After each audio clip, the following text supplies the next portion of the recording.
Coming up on Look Today, U.S. Representative Elise Stefanik visits South Glens Falls and tours the SCA tissue plant. I've got details. And Mayor Jack Diamond has upped the financial offer for police consolidation with Warren County. Also, Saratoga Hospital announces scholarships for students entering the healthcare field. I've got details on all of this coming up on Look Today.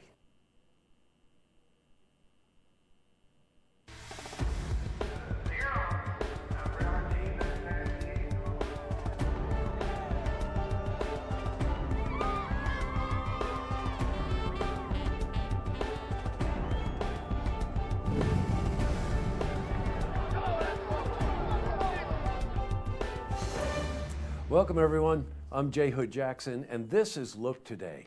Well, in tonight's program, I sit down with Jackson Murphy. He's a young film critic. You want to see this interview. Plus, I also sit down with Maggie Frunk. She's the executive director of Wellspring Saratoga. And, of course, we have your weather for the Tri-North counties. But first, these headline stories. Well, U.S. Representative Elise Stefanik toured the SCA tissue plant in South Glens Falls yesterday. The plant, which provides napkins, paper towels, and toilet paper to companies such as Stewart's and Dunkin' Donuts all around the country, is looking to expand. Now, while their manufacturing is up to par, they do not have enough employees for expansion.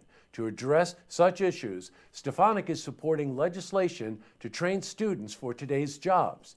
Now, according to her, the federal government needs to make education more flexible so businesses can find better trained employees. We talked to Stefanik about bridging the gap between SCA tissue and local schools. Top issues that was raised with me today is making sure that our young graduates, whether high school or higher ed graduates, have the skills they need to find jobs in our local community.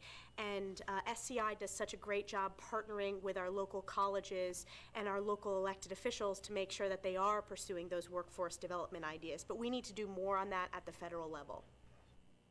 That's just terrific. All right, in other news, we've got an update for you on the police consolidation issue in Glens Falls.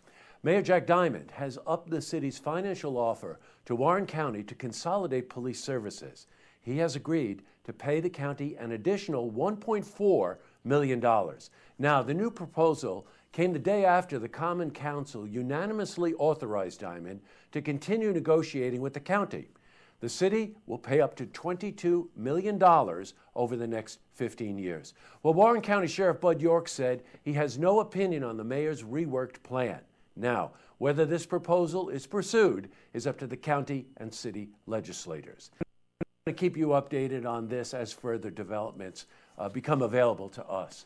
Well, changing from news to weather, guess what? We saw some sunshine today. However, the temperatures were in the mid-20s. Let's see how the rest of the week is shaping up. For a more detailed look at your weather, we head to the Glens Falls Weather Center for a look at your first forecast. Well, back to the news. The Buskirk-covered bridge has reopened after a flooding caused it to close yesterday. The bridge crosses the Hoosick River and connects Washington and Rensselaer counties. Now, it is one of 29 historical bridges in New York State. The road was blocked between the bridge and the Buskirk Fire Station on County Route 103. Well, the flooding was caused by the influx of rain yesterday. Well, in other news, this year Saratoga Hospital and the Nursing Home Volunteer Guild are offering 5 $1,500 scholarships to Saratoga County High School seniors. Now, the scholarships are intended for students who want to study in the healthcare field.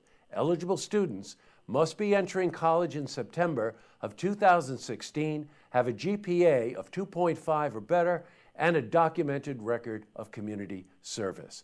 Application deadline, by the way, is April 4, 2016. Well, up next, I sit down with Jackson Murphy. He's a film critic, and he's going to talk about all things movie-related. Plus, I sit down with Maggie Frunk.